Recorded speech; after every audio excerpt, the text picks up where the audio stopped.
Juntamente todo o povo santo de Deus, com a paz do Senhor. O livro do Apocalipse,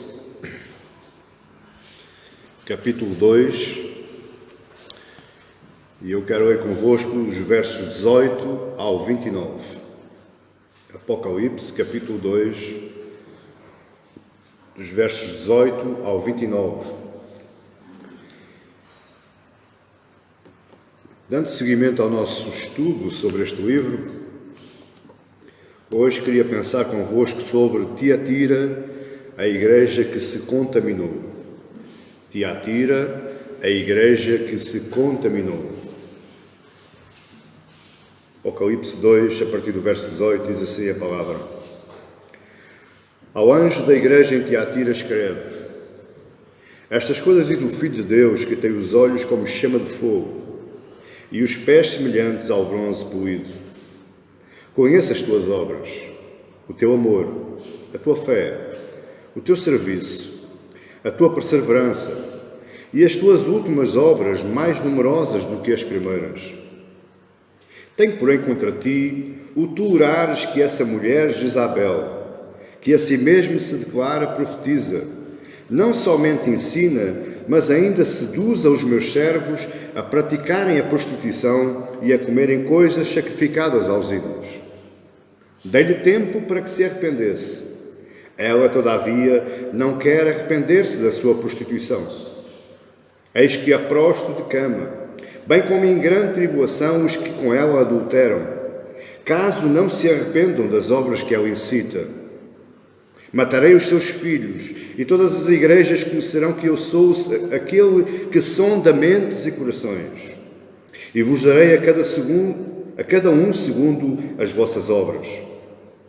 Digo, todavia, a vós outros, os demais de Tiatira, a todos quantos não têm essa doutrina e não conhecem e não a conheceram, como eles dizem as coisas profundas de Satanás, outra carga não jogarei sobre vós. Tão somente conservai o que tendes até que eu venha. Ao vencedor, que guardar até ao fim as minhas obras, eu lhe darei a autoridade sobre as nações.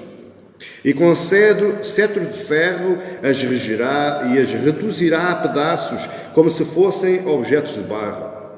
Assim como também eu recebi de meu Pai, dar-lhe-ei ainda a estrela da manhã. Quem tem ouvidos, ouça o que o Espírito diz às igrejas. Amém? Amém. Que o Senhor Santo Espírito ilumine as nossas mentes, os nossos corações, para nós compreendermos tão importante assunto, aquele que vamos falar hoje.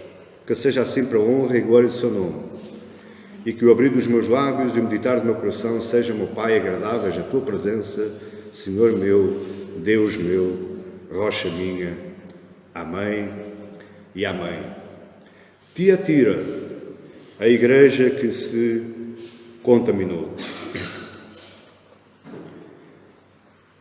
Amada igreja, nada nos poderia acontecer, ou o pior que nos pode acontecer, não é encontrar um bicho da maçã. O pior que nos pode acontecer não é nós adquirirmos uma bela maçã, uma saborosa maçã, e darmos uma trincada na maçã e descobrirmos que ela tem um bicho dentro da maçã. O pior que nos pode acontecer é encontrarmos apenas metade desse bicho. É sinal que nós não engolimos metade desse bicho. Poderão-me dizer, mas o bicho faz parte da maçã. O bicho é um componente natural da maçã. E eu digo, não, não é. A maçã é um fruto e o bicho é um parasita e a maçã se torna o hospedeiro desse parasita. Por que é que eu estou falando da maçã e no bicho da maçã? Porque a igreja de Tiatira era como uma bela maçã, porém ela estava bichada. Por fora não se conhecia ou nunca se imaginaria que ela estava contaminada com um bicho, com um parasita, mas ela tinha um parasita lá dentro. Ela era bela por fora, mas bichada por dentro. Ao analisarmos o texto que nós lemos, quando Jesus fala àquela igreja, eu tenho a sensação que de todas as 7, esta era a mais bela. Esta era a igreja mais apetecível. Esta foi, além da igreja de Esmirna, que só recebe elogios do Senhor, mas nem ainda assim, os elogios que a igreja de Esmirna recebe não está nem de perto, nem de longe, a par dos elogios que Jesus dá a esta igreja em Tiatira. E veja comigo no verso 19, eu conheço as tuas obras, o teu amor, a tua fé, o teu serviço, a tua perseverança. E as tuas últimas obras são melhores do que as primeiras, ou seja, aquela igreja estava num passo ascendente, ela estava fazendo cada vez melhor. E Jesus reconhece isso àquela igreja, porém, ela tinha bicho, ela estava contaminada. A pergunta é hoje, qual é a relevância que este texto tem para nós, sabendo nós, e eu vou referir mais uma vez, e posso referir as vezes todas que forem necessárias, que estas 7 cartas escritas às 7 igrejas de Ásia Menor, elas são um complemento, são um todo, para todas as igrejas de todos os tempos, inclusivamente hoje, nós aqui. Esta carta nos foi dirigida a nós. Todas as 7 cartas faz parte da nossa vida enquanto cidadãos deste mundo e enquanto cidadãos do céu. Esta carta nos diz respeito e esta carta nos tem algo para nos ensinar a nós hoje.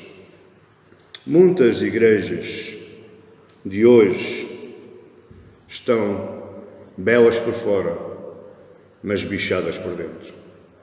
Muitas igrejas de hoje estão com boas obras, aparentemente, trabalhando bem, aparentemente, algumas até pregando bem, mas elas estão contaminadas. Há algo que as contamina. Muitas vidas hoje estão contaminadas, embora pareçam belas, pareçam agradáveis, na sua aparência. Olhamos para essas vidas e dizemos glória a Deus, que vida linda, e Deus diz, não, eu conheço as obras dele e não é bem assim. Quem vê caras, meus amados, não vê corações. A nós podemos esconder coisas do mundo, nós podemos esconder coisas dos nossos irmãos, mas Ele é aquele que tem olhos como que fogo, chamas de fogo. Ele conhece as nossas vidas, Ele conhece o que está dentro desta pele bonita. Você está entendendo até aqui? Era assim que a igreja de Tiatira estava. Porquê? Porque a aparência nem sempre demonstra o conteúdo. Eu nunca mais me esqueço, uma vez fui a um restaurante e fui convidado para almoçar, jantar, não me lembro. E aquele que me convidou disse, Sr. Gomes, hoje vamos beber um vinho como deve ser. Eu disse, claro, vamos, não há problema nenhum. Escolha lá você que vai estar aí, é o mestre, é o patrão, escolha você, ele escolheu. E quando o empregado vem, deita aquele vinho no copo, eu disse, meu Deus, que belo vinho, que cor linda, aquela textura visual, já me estava a apetecer beber um pouco. Quando eu fui colocar o copo aos lábios, ele estava azedo. A aparência nem sempre demonstra aquilo que está lá dentro, aquilo que está no conteúdo. E deixe-me dizer uma coisa muito importante para o fortalecer. Toda a heresia, todo o falso ensino, todo o anticristo, todo o falso profeta, ele nasce dentro da igreja. Ele infecta o seio da igreja. Ele engana aqueles que têm corações piedosos e vão enganando até os matar. Veja o caso da maçã.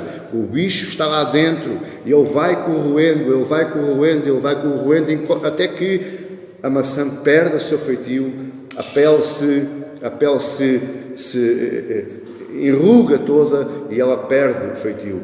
A heresia, o falso ensino, o anticristo, ele corrói o centro da igreja. Ele corrói de dentro para fora. E se não for assim, 1 João 2 diz assim a nós. Vejam o que é que João disse depois de escrever o Apocalipse. Ele disse àquelas mesmas igrejas lá de Ásia Menor, 1 João 2, verso 18, diz assim: filhinhos, já é a última hora, e como ouviste que veio o anticristo, também agora muitos anticristos têm surgido, pelo que conhecemos que é a última hora. Veja o verso 19: eles saíram do nosso meio. Entretanto, não eram dos nossos, porque se tivessem sido dos nossos, teriam permanecido connosco. Todavia, eles se foram para que ficasse manifesto que nenhum deles é dos nossos. Mas João diz, eles saíram do nosso meio. Eles saíram do seio da igreja. Eles tentaram contaminar aquela bela nação. E se formos ler até ao verso 26, ele vai continuando a falar desses falsos profetas, desses anticristos, desses transportadores de ensinos e filosofias esquisitas, que muitos lhes chamam de evangelho, mas eu não. João também não chamou. A igreja tem que estar atenta, bastante atenta, a fim de não se contaminar. Por isso é que o mesmo João, o mesmo apóstolo diz: provai os espíritos, provai aquilo que vocês estão ouvindo, provai aquilo que vocês estão vendo e vejam se provém de Deus. Se não provier de Deus, lance fora, jogue fora.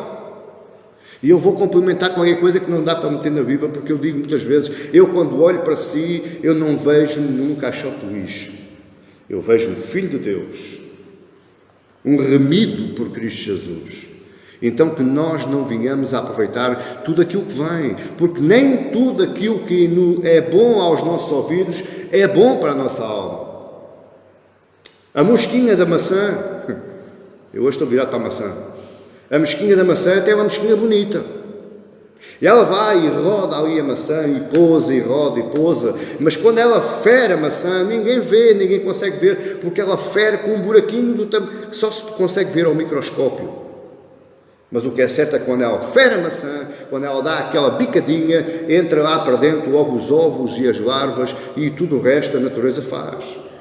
Assim é dentro da igreja. Muitas vezes aquilo que nós estamos ouvindo parece que é bom aos nossos ouvidos, mas não é bom às nossas almas. Ela corrói, ela infeta, ela contamina e nós vamos ficando apodrecendo por dentro. Deixe-me só rapidamente dizer-lhe qual era o contexto, porque eu habituei-os a explicar o contexto das cidades. Então, qual era o contexto desta cidade onde esta igreja estava inserida?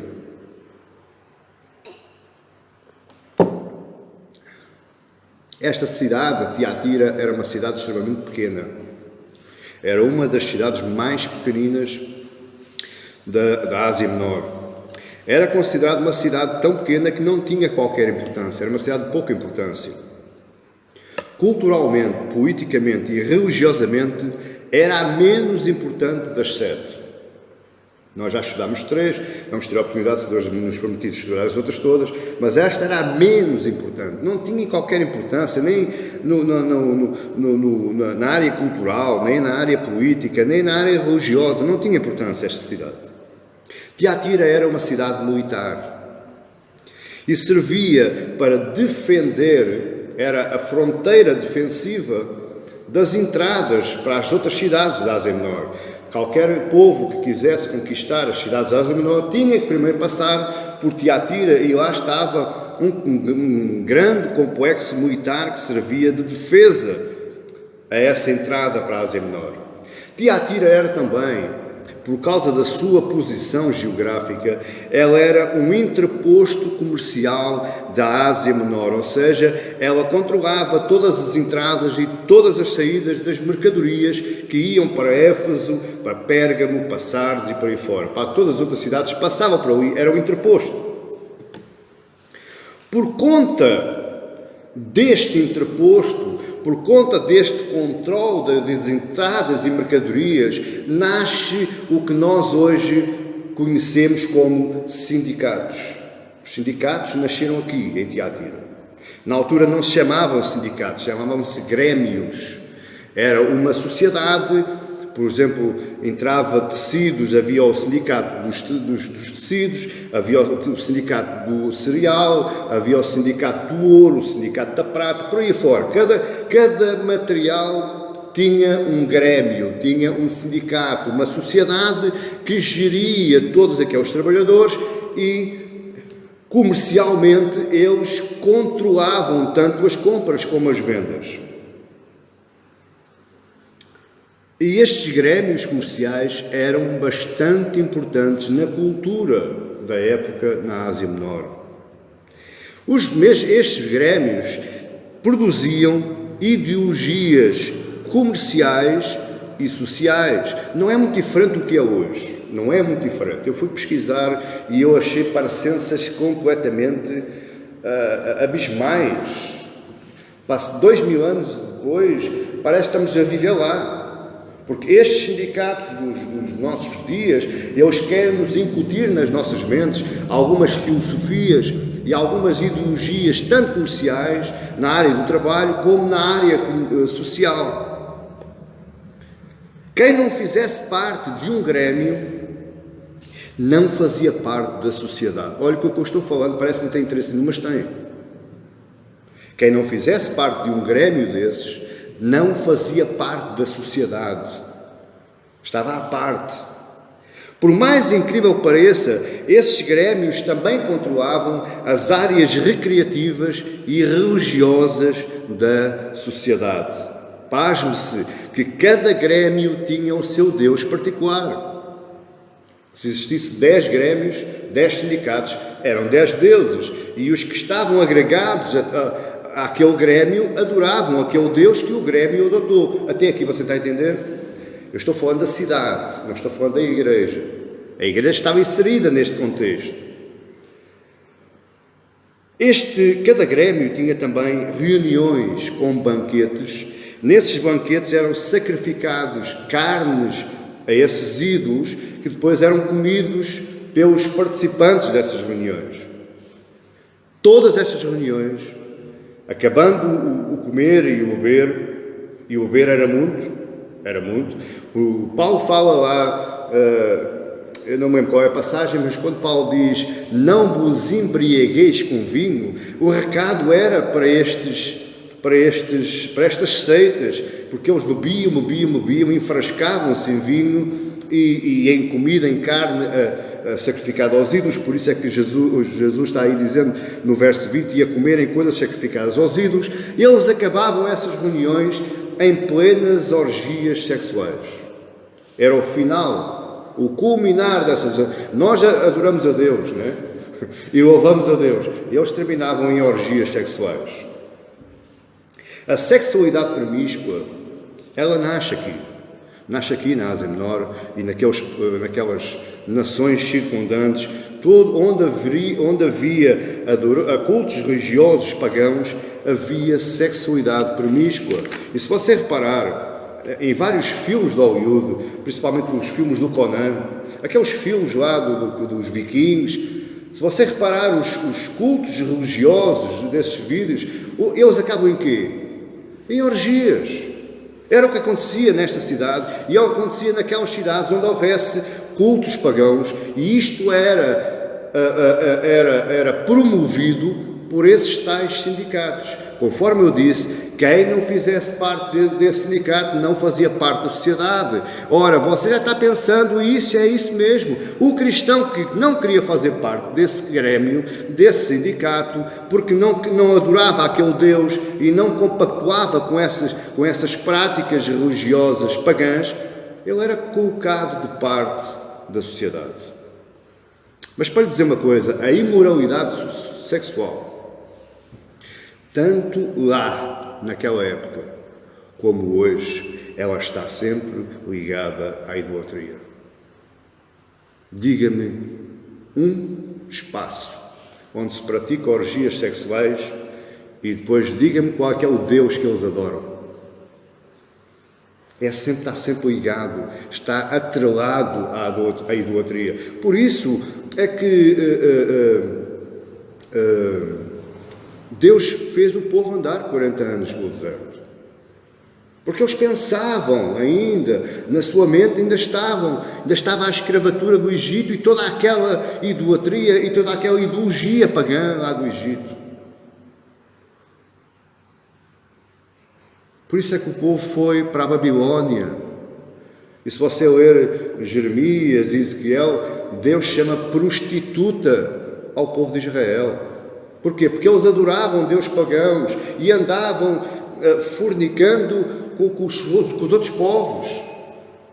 E Deus enviou para a Babilónia para os curar, para os sarar. Bom, mas isso é para outra altura.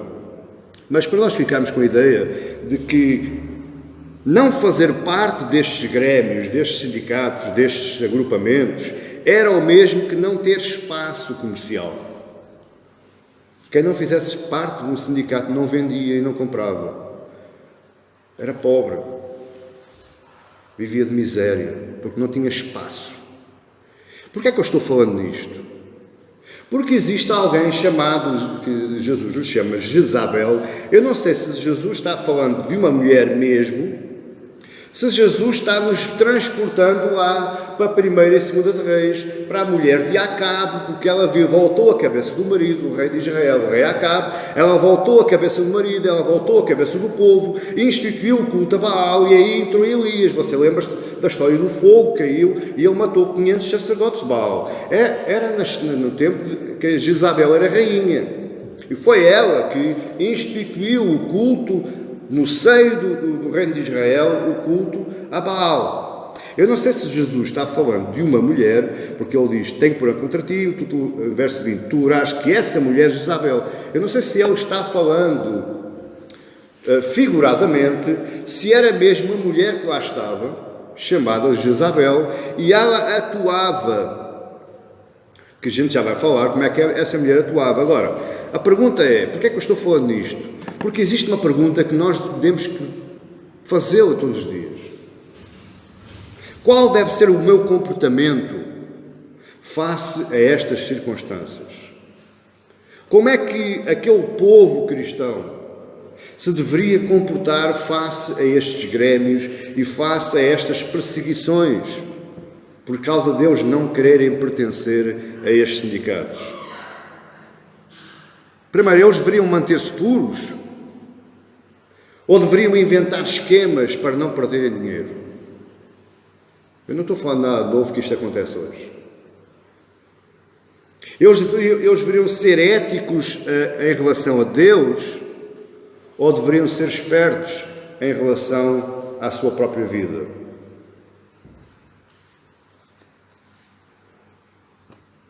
É aqui que surge o bicho da maçã. Porque, embora eles fossem uma igreja exemplar, o bicho da maçã entrou lá dentro. E esse bicho da maçã foi ensinar àquele povo cristão, ou alguns daquele povo, porque repare que Jesus separa a maçã ao meio. Ele diz,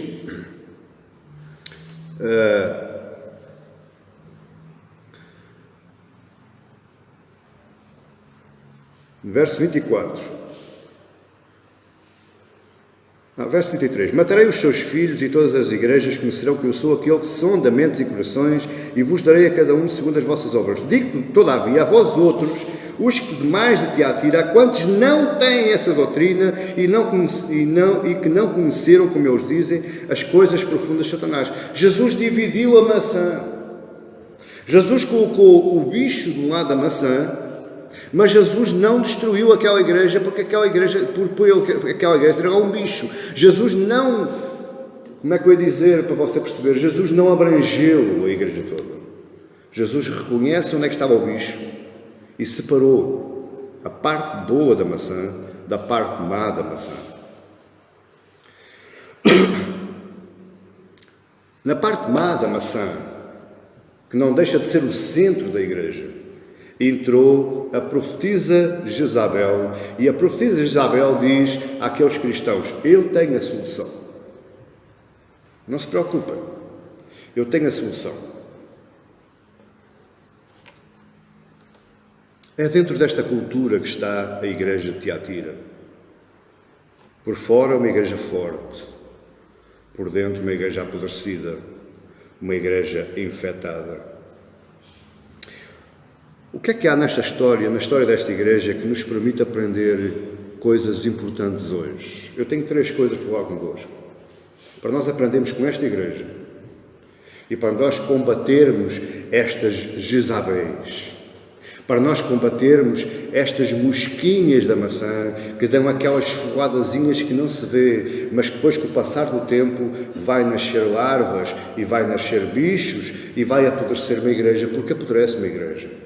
Ela pode nascer boa, ela pode nascer pura, ela pode até se manter por algum tempo bela, mas se deixarmos entrar a Jezabel, ela vai ficar apodrecida, ela vai ser contaminada.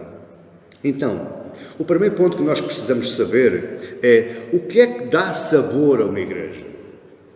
O que é que dá aquela textura, aquela beleza da pele e aquela polpa carnuda, saborosa, cheia de suco, que nos faz babar de gosto? O que é que dá sabor a uma igreja?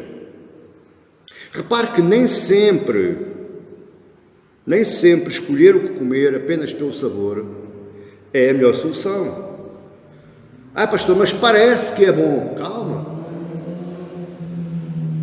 Eu, quando o meu filho era mais pequenininho, eu comia 4, 5 colheradas do comer que a mãe lhe dava, o arroz, massa, o feijão, e já estou cheio, mãe, já estou cheio. Mas se tivesse mousse ou pudim no frigorífico, eu comia 3 tigelinhas. Porquê? Porque o sabor cativava mais do que a massa, o arroz ou o feijão.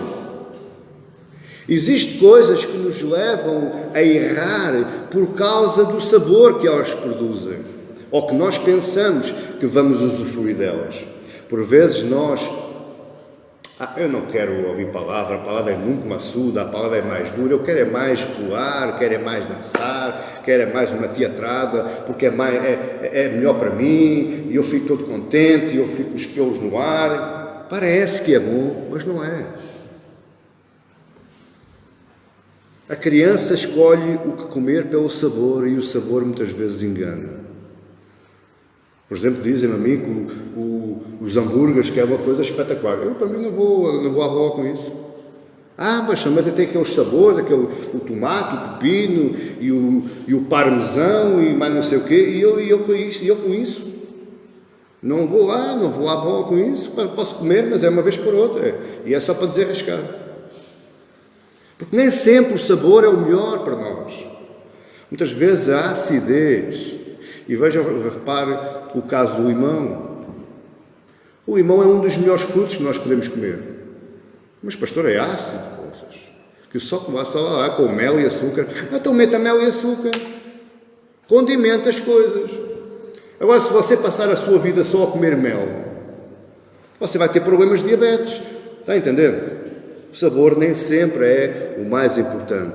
Qual era o valor da igreja de Tiatira?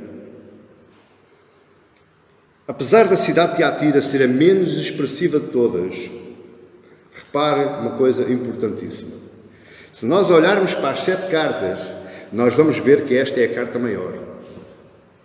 Esta carta vai do verso 18 ao 29.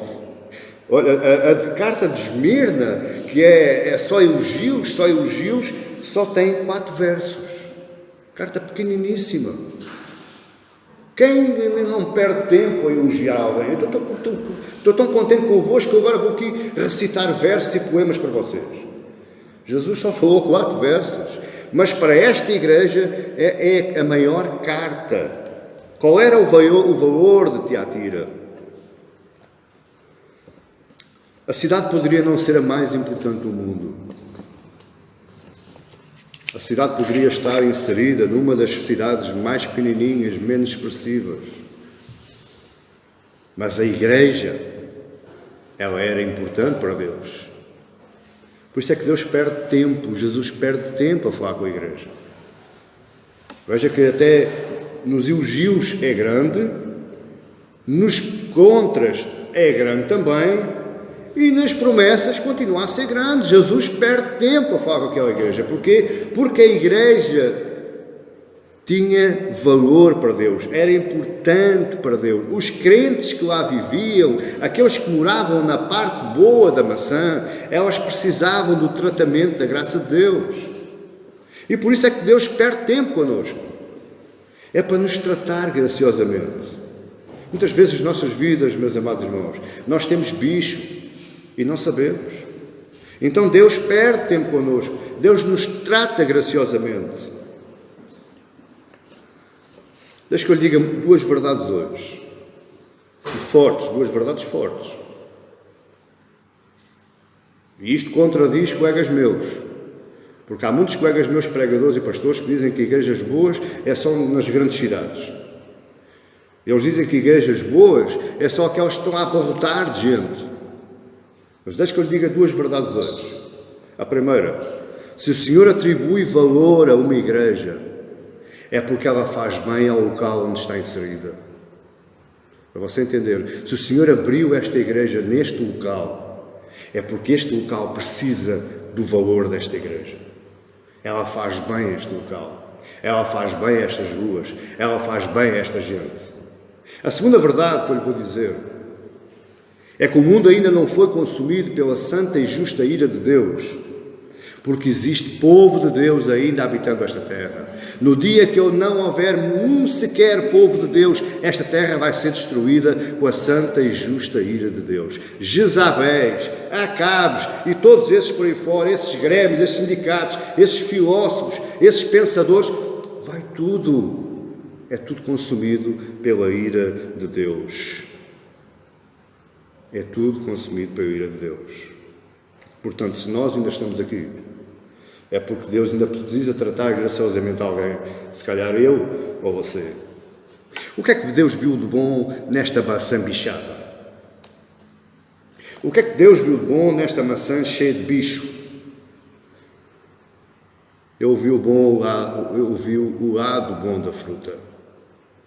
Em todo lugar, em todo homem, em toda a mulher, em toda a igreja, existe o lado bom e existe o lado mau. E não se preocupe, porque Deus não pesa se o lado mau é maior que o lado bom ou se o lado bom é maior que o lado mau. O que Deus vai fazer é aproveitar o lado bom para curar o lado mau, para tratar o lado mau, para salvar o lado mau. E é assim que Jesus vai tratar com esta igreja. Verso 19.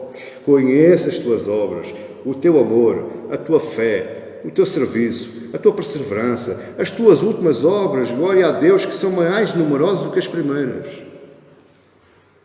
Jesus viu com os seus olhos de fogo. Jesus viu no interior da maçã.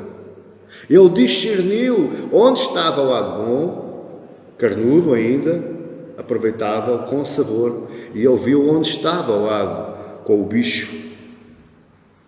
Estes 5 temperos que eu lhe disse, o amor, a fé, o serviço, a perseverança e as obras sempre crescendo cada vez melhor, isto traz-me a ideia de zelo. Estes 5 temperos são os temperos que salvam uma igreja.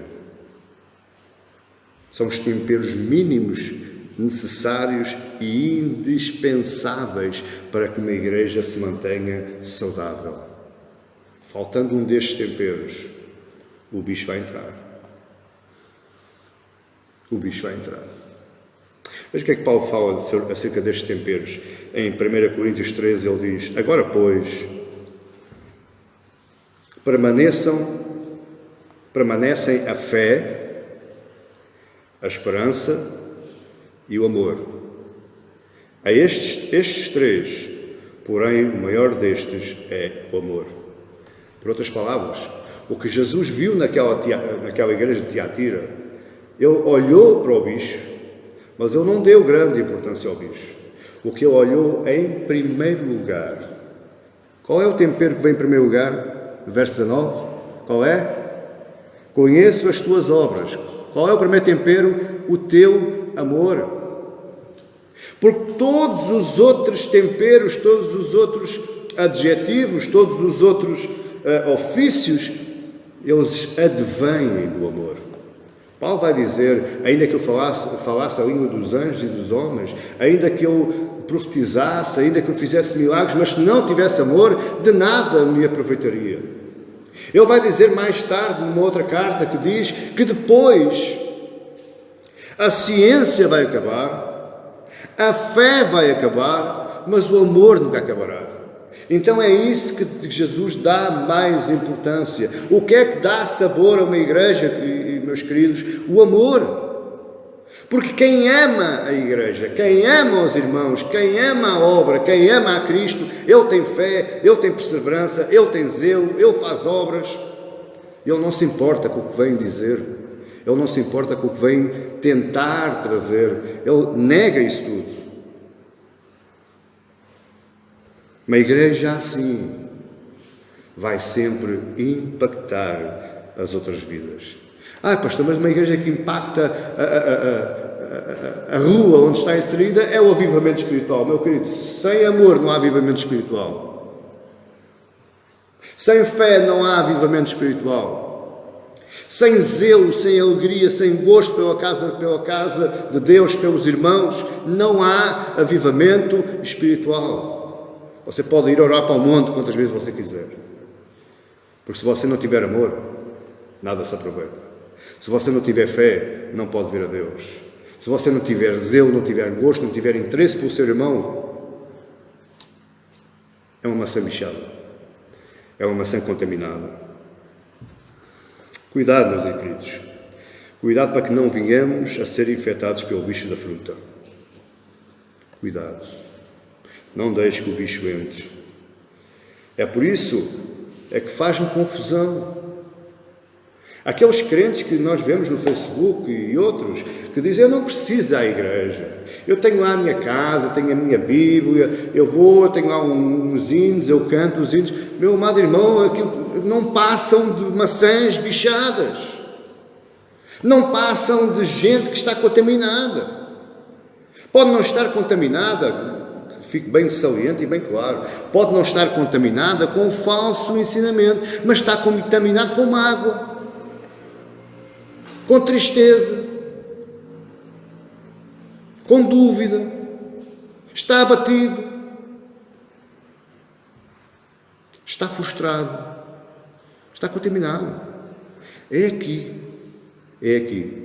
aqui na comunhão dos irmãos, no apoio entre os irmãos, no saber se o irmão está bem, se não está mal, posso fazer alguma coisa, posso ajudar, naquela palavra que nós dizemos, não te esqueças que Deus existe e diz aquilo, nós vamos nos tratando mutuamente. Isso só pode acontecer aqui. Que coisa, vieram-me dizer uma vez, quando eu comecei a estudar este livro do Apocalipse, vieram-me dizer que Jesus escreveu para as cidades. E eu, sim, sério, eu andei vários anos na escola, andei até ao quase ao 10º ano. Eu estudei bem português e sei ler bem. Jesus não falou para cidade nenhuma. Jesus falou para igrejas que estavam nas cidades. Jesus está falando hoje, não para Olhão, mas para a igreja que está plantada em Olhão. Que é para a igreja que Deus semeou aqui e que um dia há de produzir obras de amor, obras de zelo, obras de cuidado. Por isso nós estamos aprendendo a não nos deixarmos infectar. Uma igreja tem que estar motivada pelo amor, ser alimentada pela fé. Lembra-se da tal fé objetiva? Lembra-se? É o conhecimento. O conhecimento da palavra nos traz fé objetiva. E essa fé objetiva, quanto mais forte for, maior é o nosso amor. Servir com amor e com fé. E ser madura pela sua perseverança. Este é o primeiro ponto. O que é que dá sabor a uma igreja? É isto. O amor, a fé e a perseverança. Segundo ponto. O que é que apodrece uma igreja? O que é que contamina uma igreja? 3 coisas podem contaminar uma igreja. Eu aqui preciso ter que tomar um bocado de cuidado, porque às vezes estou um bocado bruto. Preciso tomar um bocado de cuidado. Mas o que é que contamina uma igreja? Primeiro, a paciência com o pecado. Está tudo aí no verso 20. A paciência com o pecado. Segundo, a prática desse mesmo pecado. Terceiro, a persistência no pecado. A paciência no pecado, a prática do pecado, ou a paciência com o pecado, a prática do pecado e a persistência no pecado. Veja aí o verso 20 comigo. Tenho, porém, contra ti o tolerares que essa mulher Jezabel, que a si mesmo se declara profetisa, não somente ensina, mas ainda seduz os meus servos a praticarem a prostituição e a comerem os sacrifícios sacrificados aos ídolos. Portanto, 3 coisas podem contaminar uma igreja. 3 coisas contaminam uma igreja. E nós temos que estar lúcidos espiritualmente, conhecedores da palavra, para quando surgir o primeiro sinal de alerta, o primeiro sinal de alarme, nós colocarmos pé no travão e dizer assim, não. Porque se nós deixarmos ir, se nós deixarmos andar, se nós deixarmos rolar, pastor, mas tenha paciência, seja um pouquinho tolerante. Pois é, eu vou ser tolerante a tal ponto que quando eu der por ela, a igreja está contaminada. Geralmente, esta Jezabel, ou o tal Nicolau, que Jesus fala aí na carta a Éfeso, os nicolaítas, aquele tal liberalismo, vamos viver um evangelho puro, um evangelho na paz, tranquilo, sem muitas ondas. Isto é os nicolaítas. Existe a Jezabel, que é aqueles pecados graves, que nós dizemos, não, Deus é gracioso, ele pecou, coitadinho, teve um momento de fraqueza, ele pecou, mas Deus é gracioso e ele perdoa. Isso é a Jezabel. E os nicolaítas é aquele evangelho de vamos curtir a onda do amor, da paz e do amor. Isso é os nicolaítas. Em regra geral, quem nos traz esses pensamentos, essas filosofias, são gente de carisma e de boas graças. Não percebi, pastor, vou explicar. Em regra geral, quem nos traz os maus ensinos são aquelas pessoas que nós gostamos de falar com elas porque elas têm um bom falar, são apresentáveis, são muito educadas, têm um bom porte. Geralmente nós não queremos falar com pobres, geralmente nós não queremos falar com viciados, geralmente nós não queremos falar com doentes espirituais, mas com as pessoas de bom porte, destacadas na sociedade, as pessoas letradas, cultas, nós esses ouvimos porque é agradável ouvir, mas são esses que muitas das vezes nos trazem as doutrinas de Jezabel ou de Nicolau de Alexandria para dentro da igreja. São esses a mosquinha que pica na maçã. A gente não vê o furinho. Até é agradável aquilo que eles estão dizendo. Mas quando nós assentimos em ouvi-los, quando nós assentimos em escutá-los, nós recebemos o parasita. Tornámos-nos hospedeiros do mal. Esta mensagem não é agradável de ouvir. Aliás, esta mensagem nem dá para massajar ego nenhum. Porque, mais uma vez, eu estou a falar de pecado, de inferno e de morte. Mas é isso que Jesus está a falar para aquela igreja. Arrepende-te. Deixa-me salvar pelo menos a parte boa. Se a parte má se contaminar mais e mais, olha, já está contaminada, mas ao menos deixa-me salvar a parte boa. Quem é que diz que Deus não faz acessão de pessoas? Quem é que diz que Deus não escolhe? Quem é que diz que Deus não salva só aqueles que Ele quer? Que pecado era este que Jesus está alertando? Que pecado era este que Jesus contaminou esta igreja? Jezabel, o nome de Jezabel no grego quer dizer pureza. Pureza esta mulher não tinha nada. Mas, ironicamente, Jezabel quer dizer pureza. Isto está no verso 24. Está no verso 20. Essa Jezabel, se nós lermos, por exemplo, deixe-me ler rapidamente por si só, não vale a pena abrir, que eu abro mais rápido, já tenho aqui marcado. 1 de Reis, Jesus está-nos chamando o que aconteceu lá atrás com o reino de Israel, antes de entrarem no cativeiro babilónico, Jesus está possivelmente nos mostrando as Jezabéis da nossa vida, as Jezabéis do nosso mundo. Porque em 1 de Reis 16, 31 diz assim, 1 de Reis 16, 31, como se fora coisa de só menos andar ele nos pecados de Jeroboão, filho de Nebate, tomou por mulher a Jezabel, filha de Etabal, rei dos Sidónios, e foi e serviu a Baal e o adorou. Veja que Acabe foi buscar uma mulher que era de fora do reino de Israel, e ainda por cima o pai dessa mulher era um sacerdote de Baal. E ela introduziu o culto de Baal dentro do palácio do rei, e infectando toda a nação de Israel. Em 2 de Reis, no capítulo 9, verso 30 em diante, posso ler tudo que nem é comprido, diz assim, tendo Jeú chegado a Jezreel, e Jezabel o soube, então se pintou em volta dos olhos, enfeitou a cabeça e olhou para a janela. Ao entrar Jeú pelo portão do palácio, disse ela, teve paz Zinri, que matou a seu senhor? Levantou ele o rosto para a janela e disse, quem é comigo? Quem? E dois ou três eunucos olharam para ele. Então disse ele, lançai-a daí abaixo. Lançaram-na abaixo e foram salpicados com o seu sangue a parede dos cavalos, e Jeú a atropelou. Entrando ele, havendo comido e bebido, disse, olhai por aquela maldita e sepultai-a, porque é filha de rei. Foram para a sepultar, porém não acharam dela senão a caveira, os pés e as palmas das mãos. Então voltaram e o fizeram saber, e ela disse, esta é a palavra do Senhor que falou por intermédio de Elias, o tesbita, seu servo, dizendo, no campo de Jezreel, os cães comerão a carne de Jezabel, e o cadáver de Jezabel será como esterco sobre o campo da herdade de Jezreel, de maneira que não dirão, esta é a Jezabel.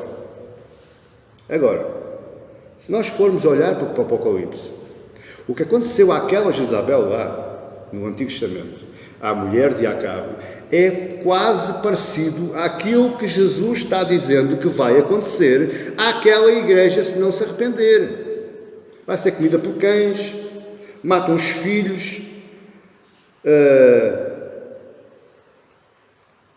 e outras coisas mais aí. Eu aprosto na cama, bem como em grande tribulação, os que ela adulteram, caso não se arrependam das obras que ela incita. O pecado que esta igreja se contaminou foi o culto a outros deuses. Pastor, mas ela é uma igreja exemplar. Metade. A outra metade corrompeu-se, sabe porquê? Porque começou para olhar para a sua vida própria.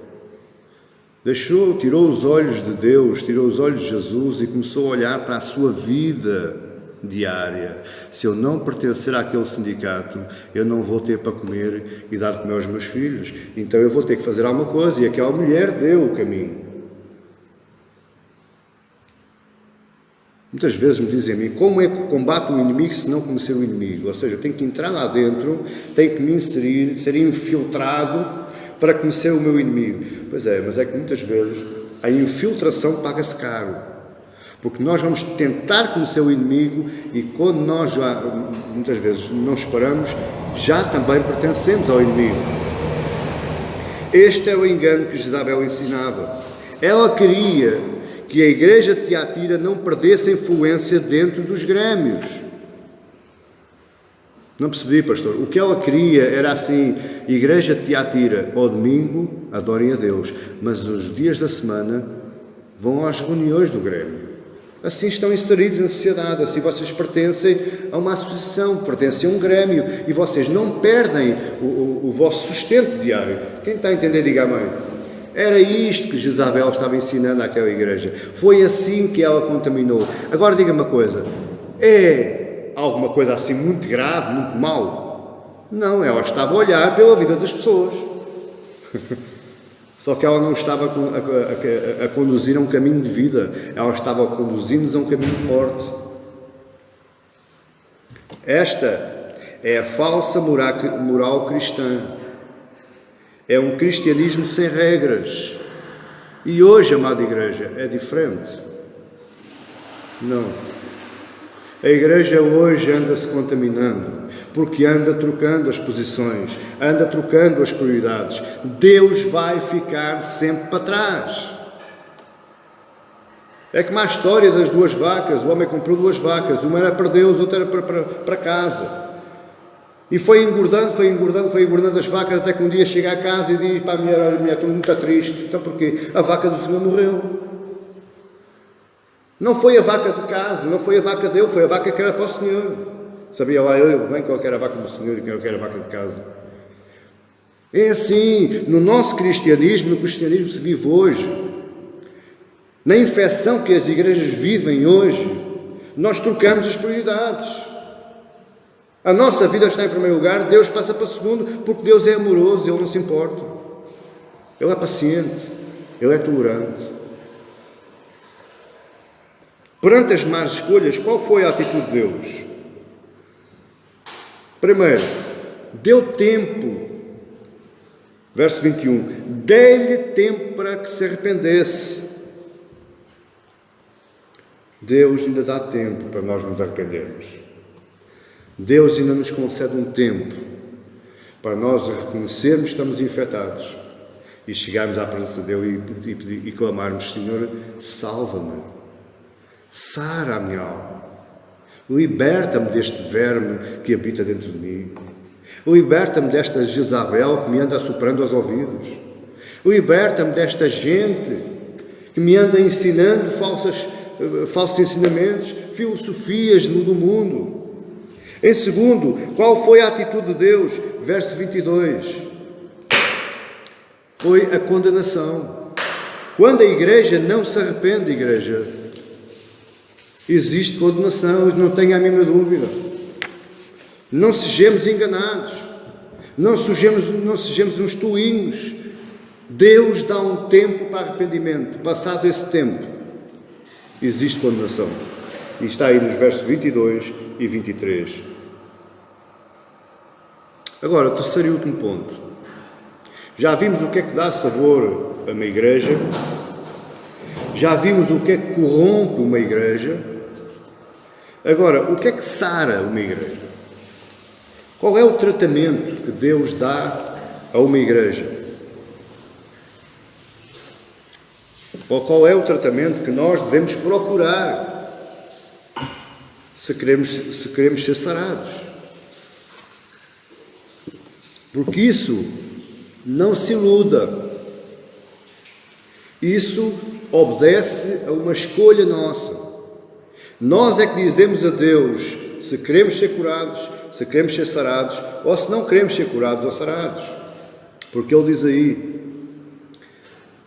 dei-lhe tempo para se arrepender, verso 21. Ela, todavia, não quer arrepender-se da sua prostituição. Verso 23. Matarei os seus filhos e todas as igrejas conhecerão que eu sou aquele que sonda mentes e corações, e vos darei a cada um segundo as vossas obras. Estas obras aqui é escolhas. É aquilo que eu escolho, então eu devo clamar a Deus para me salvar, para me sarar. Quando eu reconheço que já estou infectado com os falsos ensinamentos, com os liberalismos, com as teologias dos nicolaítas e com todas essas coisas que me vão matar, que me vão matar. O que é que sara uma igreja? Verso 24. Digo todavia a vós outros, os demais de Tiatira, a todos quantos não têm essa doutrina e que não a conheceram, como eles dizem as coisas profundas de Satanás, outra carga não jogarei sobre vós. Tão somente conservai o que tendes até que eu venha. Eu vou ler novamente, para você perceber. Tão somente conservai o que tendes até que eu venha. Amada igreja, deixe-me dizer a terceira verdade esta noite, que é tão dura. É tão dura. Resistir ao pecado e ao erro. Querer ser sarado por Deus, muitas vezes vai significar ou significa pôr fim a determinadas amizades. Não se iluda. Não se iluda. Mateus 8:22, Jesus diz: para um jovem. Jesus diz ao jovem: vem, segue-me. E ele disse: deixa-me primeiro ir sepultar os meus. Mateus 8,22 diz: replicou-lhe, porém, Jesus: segue-me e deixa aos mortos o sepultar os seus próprios mortos. Muitas vezes, amada igreja, se você não se quer corromper no seu coração, você vai ter que dizer a alguém que é tão seu amigo, você gosta tanto, mas que não se quer arrepender, você vai dizer: até aqui nós caminhamos juntos, a partir daqui chega, tu segues o teu caminho e eu vou orar por ti. Até que um dia pode ser que o arrependimento venha. Muitas vezes, para nós resistirmos ao pecado e ao erro, temos que pôr fim a determinadas amizades, e eu vou-lhe dizer que eu sei daquilo que estou falando. Há de haver um dia que eu tenho que dizer basta. Eu tenho que dizer basta. Eu tenho que me desligar da metade da maçã podre, se eu quiser continuar são. Porque se não for assim, um dia eu vou cair. Paulo diz àquela mulher que luta pelo marido: tola, como sabes tu que vais salvar o teu marido? Marido, como sabes tu que vais salvar a tua mulher? Muitas vezes nós somos condescendentes, somos pacientes, pode ser que um dia ele se arrependa. E nós vamos andando, e vamos continuando estando infectados. Então nós temos que meter um ponto final. Nem que seja por um tempo. Ponto final no idar. Continua orando para as pessoas. Continua orando para que a salvação venha a essa vida. É bem melhor a separação. Aquilo que você pode fazer melhor por alguém que está contaminado é separar. Ou não se arrepende, continua a sua vida. Não se prenda. É duro, eu sei que é duro ouvir isto. Mas é isto que Jesus está a dizer no verso 25. Tão somente conservai o que tendes, até que eu venha. Com amor, mas com verdade. Com amor, você deve colocar pontos finais com firmeza na verdade. Que outra carga é esta que Jesus está falando? Verso 24. Final do verso 24. Outra carga não julgarei sobre vós. Que carga é esta? O que é que Jesus está falando? Jezabel dizia para seguir a Cristo: segue a Cristo, mas vai provando o pecado. Vai ao domingo à igreja. Nos dias de culto, vai à igreja, ora, ser um crente fervoroso. Lá fora, vive a tua vida como puderes. Desenrasca-te. Vira-te. Se quiseres ter sucesso lá fora, tu tens que viver da mesma forma como o mundo vive. Mas quando fores à igreja, ser um crente fiel. Era isto que Jezabel estava dizendo. Segue a Cristo, mas vai bicando no pecado.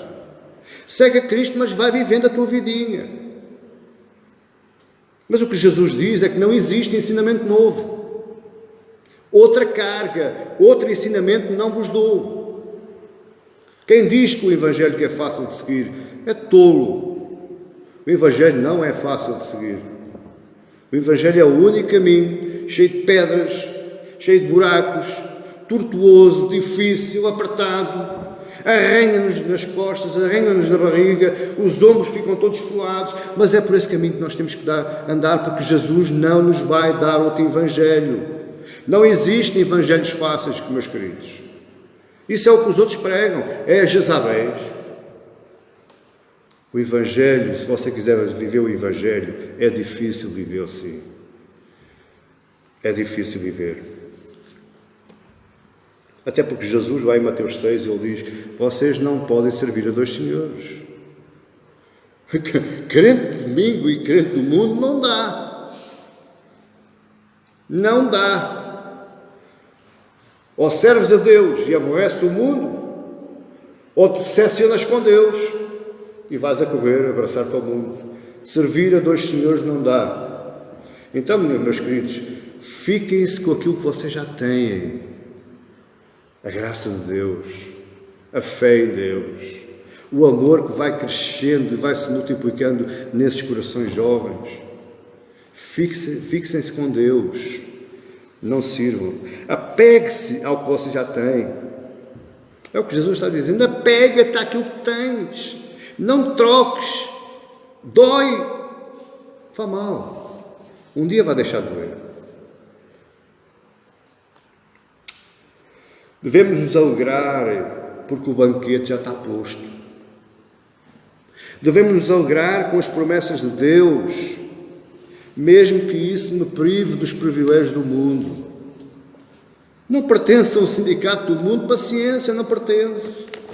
Sou prejudicado porque eu sou cristão, paciência, glória a Deus que eu sou prejudicado. Porque Mateus 5, verso 12, Jesus diz, bem-aventurados os perseguidos por causa do meu nome, porque vosso é o reino dos céus.